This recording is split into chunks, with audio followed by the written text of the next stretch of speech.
میرے گھر کے نزدیک ایک ریسٹورنٹ تھا. میں ہر رات وہاں پر جا کر وہ بیک ریبس ضرور کھاتا تھا. اگر میں سچ بتاؤں وہ بیک ریبس بہت زیادہ ڈیلیشیس ہوتے تھے. ایک رات میں کھانا کھا رہا تھا. اس ہوٹل کا مینیجر آ کر اس نے مجھے کہا, ہیلو سر, آپ ہمارے روز کے کسٹمر ہو. مجھے بہت خوشی ہوتی ہے آپ ہر روز یہاں آتے ہیں. تم میرے خاص مہمان ہو. آج میں نے ایک خاص میٹ بنائی ہے جو بہت مشکل سے ملتی ہے. آپ اسے کھانا چاہو گے؟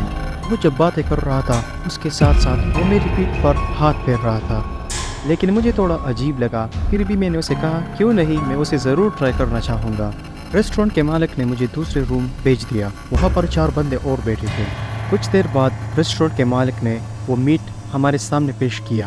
میٹ دیکھتے ہی وہ 4 بندے اس پر ڈائریکٹ چپٹ پڑے اور سیکنڈ میں پلیٹ کو خالی کر دیا. وہ لوگ میٹ کو کتے کی طرح چبا رہے تھے. یہ سب دیکھ کر مجھے بے چینی کا احساس ہو گیا. تھوڑی دیر بعد اس شخص نے ہوٹل کے مالک سے باتیں شروع کی. وہ دونوں اس طرح باتیں کر رہے تھے مجھے اس کی کوئی سمجھ نہیں آ رہی تھی. وہ کچھ ہڈیوں کے بارے میں باتیں کر رہے تھے. ان لوگوں کی باتیں سننے کے بعد میں اور کنفیوز ہو گیا. میرے بغل میں بیٹا شخص, اس نے مجھے کہا, آپ ہمیں کچھ ہڈیاں دیں گے؟ یہ سن کر میں بہت زیادہ چونک گیا. کیا؟ اس کے بعد میں نے جو دیکھا, ڈر کی وجہ سے میری حالت خراب ہو گئی. ان دونوں نے اپنے ٹی شرٹ اتارے. اس کے پیچھے سے کچھ بونز غائب تھے. آپ نے جو گوشت دیکھا وہ ہمارا ہی تھا, لیکن اب تمہاری باری ہے. اب ہم تمہارا میٹ ٹرائی کریں گے. میں نے آگے دیکھا, وہ دونوں مجھے بہت خوفناک نظر سے دیکھ رہے تھے. میں جلدی سے وہاں سے جتنا تیز ہو سکے میں وہاں سے بھاگ گیا.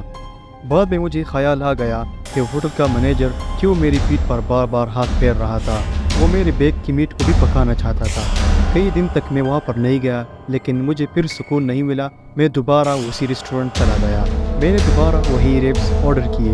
میں اپنے ریبس کھا ہی رہا تھا کہ میں نے دیکھا ہوٹل کا مینیجر میرے پیچھے کھڑا ہے اور اس کے ہاتھ میں چاقو تھا. میں نے اس سے پوچھا, یہ آپ کیا کر رہے ہو؟ اس نے مجھے کہا, ایک ہڈی چاہیے. یہ سن کر میں وہاں سے پاگلوں کی طرح بھاگ گیا. لیکن کچھ دن بعد وہ ریسٹورنٹ بند ہو گیا.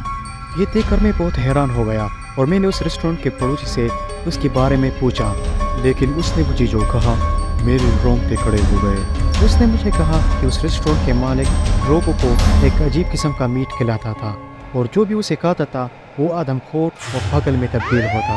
اور پولیس نے جب اس پر چھاپہ مارا اسی ٹائم اس نے ایک انسان کو مار کر اسی کا گوشت پکا رہا تھا. تو کیسے لگی آپ لوگوں کو یہ ڈراؤنی کہانی؟ امید کرتا ہوں آپ لوگوں کو پسند آ گیا ہوگا. ویڈیو کو لائک کرو, سبسکرائب کرو, اپنے دوستوں کے ساتھ شیئر کرو. ملتے ہیں اگلی ویڈیو میں. Goodbye.